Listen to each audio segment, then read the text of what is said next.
Good evening, love and romance. I'm your mystery tour guide. Today, we're all dressed up for a group date. Well, I'm only here to balance out the numbers. It's so rare for you to come to a group date, Miss Tour Guide. What sort of guy is your type? Well, tall and strong?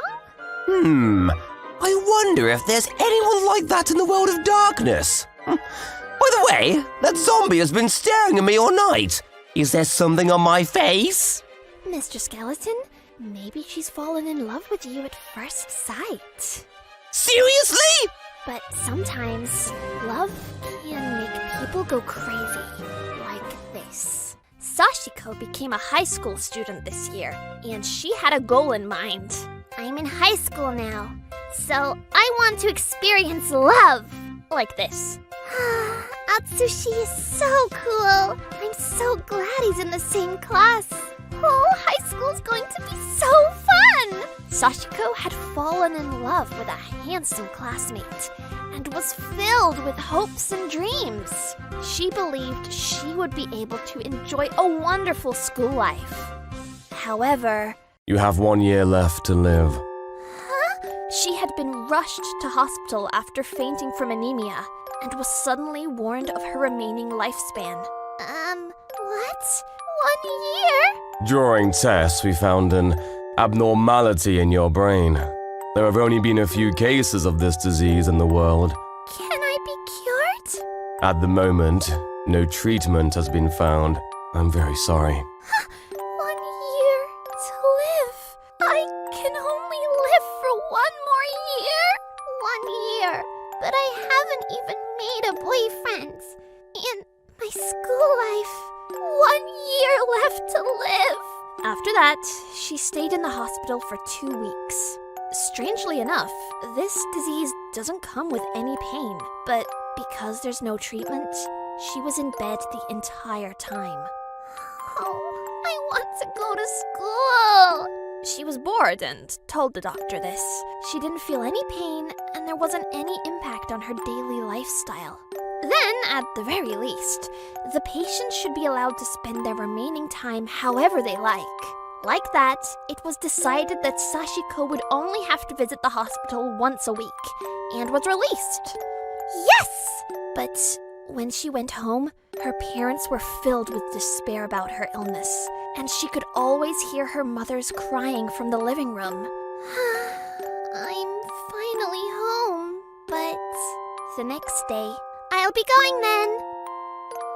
She wanted to take back whatever she could of her old life, so she went back to school, but it was no longer a fun place for her. Why? Because she'll be dead in 1 year. Everything around her seemed dark, and nothing was as wonderful as she first thought. She ended up feeling hate for her classmates, who were laughing and talking without a care in the world. She knew that her anger was irrational, but her head hurt as she watched them, and it became painful to be in the classroom. I'd better go to the nurse's office. Hey, are you okay? Atsushi! The one who helped Sashiko when she almost fainted was Atsushi, her crush. Sashiko, you look really pale. Yeah. I'm gonna take Sashiko to the nurse's office. Thank you. Don't worry about it. Do you get sick often? Yeah.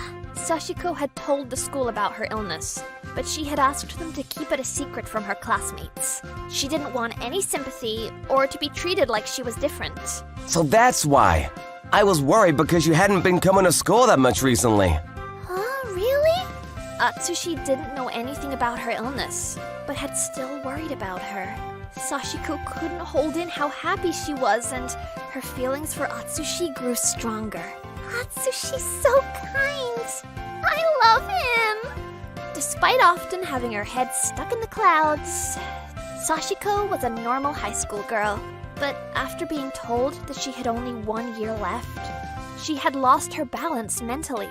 When people lose that balance, they start to tend towards unhealthy thoughts. They can easily get hooked on suspicious cults, start seeing hallucinations, and suddenly lose the will to live. Atsushi, I really love you, Atsushi! For Sashiko, her love for Atsushi accelerated. At her weakest moment, her crush had been nice to her, and she couldn't stop her feelings for him. I love him. I love him. I love him. I love him so much! She was on the verge of going on a rampage. At school, on the road to school, at the convenience store at home, while walking, while studying, while eating, and until she went to sleep, she was always thinking about Atsushi. I love Atsushi! He was that kind to me, so he must love me too! Sashiko had begun to believe that he loved her back. Hey, Sashiko! In the beginning, Atsushi liked the attention. Of course. He's a teenage boy, and it didn't feel too bad to be liked by a girl in his class. However, it began to escalate. Atsushi, why didn't you answer my messages? Atsushi, don't ignore my messages. Atsushi, don't talk to other girls. Atsushi, leave your friends and have lunch with me! Sashiko had started to hang around Atsushi all day. She had even started to follow him home. After a month had gone by, she had begun to wait for him outside his home in the morning in order to go to school together. By that time, she had begun to believe that they were in a relationship. For her, it was only natural that they were always together. It was difficult for her parents and teachers who knew about her illness to keep her in check. They felt sorry for her and couldn't bring themselves to stop her. However, Atsushi didn't know about any of that and felt troubled by Sashiko's actions. I'm sorry, but can you stop following me around? What? Why? I've had enough! I'm asking you to stop! Atsushi! Why? Why has Atsushi suddenly become cold to me? Is it because I'm ill? Did he find out about my illness? Oh, that's it. That must be it. We were so in love up until now! In Sashiko's mind, she and Atsushi were a couple. She thought that if she did something about her illness, she and Atsushi would be together again. She headed towards the hospital. I want to speak with my doctor. Okay, please wait in the waiting room. However, after some time had lapsed, when the nurse wasn't looking, Sashiko left the waiting room and headed deeper into the hospital. She had been here many times and remembered the hospital's layout. It'll be okay if I hide here. When the hospital had gone quiet, she came out and walked along the corridor. The room Sachiko had entered was the room used for storing medicine. There were some medicines that were dangerous if you didn't follow the instructions, but she couldn't tell the difference. I need to cure my illness. I need to cure my illness. I need to cure my illness! All right. If I take all this... Of course, she didn't know the correct way to insert a syringe, but she didn't bother and stabbed wherever she could. That's when... She was suddenly racked with a terrible pain from the inside and was writhing on the floor. It hurts! It hurts! It hurts! It hurts! It hurts! It hurts! It hurts! A gong-like noise rang in her ears, and her head ached and her eyes began to sting. Finally, she could no longer move her own arms and legs. Atsushi? What's that noise? Oh my god! Somehow, she was still alive, but she was admitted to hospital straight away.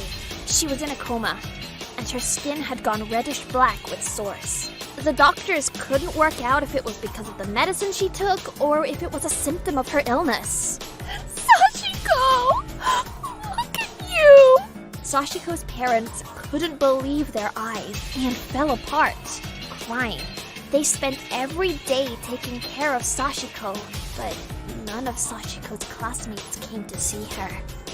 Atsushi!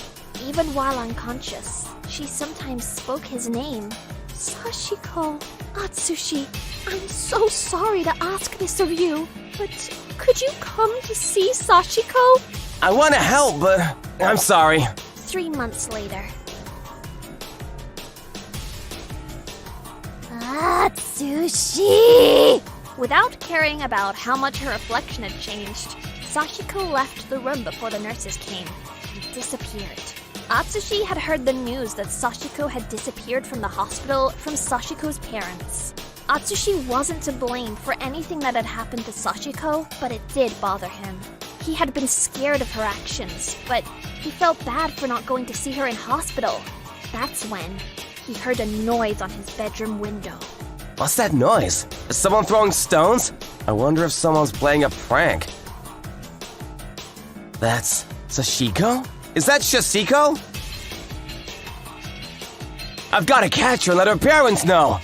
Where does she go? After running around in the dark, Atsushi made it to a park in the neighborhood. Somebody was standing next to the slide. Sachiko, is that you? Atsushi! The voice was different, but the way she called his name made him sure that it was Sachiko. Sachiko? What are you doing in a place like this? You've got to get back to the hospital. I love you! Huh? Sachiko suddenly faced Atsushi. Ah! I love!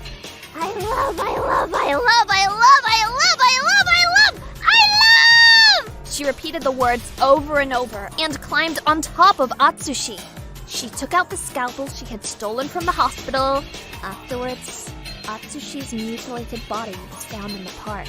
Soon after, a creepy rumor was spread. In this town, if you're walking around at night, you'll see a girl dressed in a hospital gown, standing on the side of the road or in the park.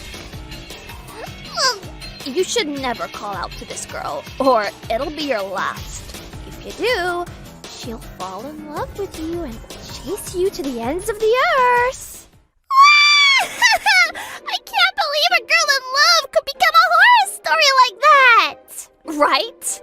Like this, love can make someone go crazy. Bonnie, it's okay for you to go on group dates, but be careful to keep control of yourself. Oh, that's so scary! Where did this story come from?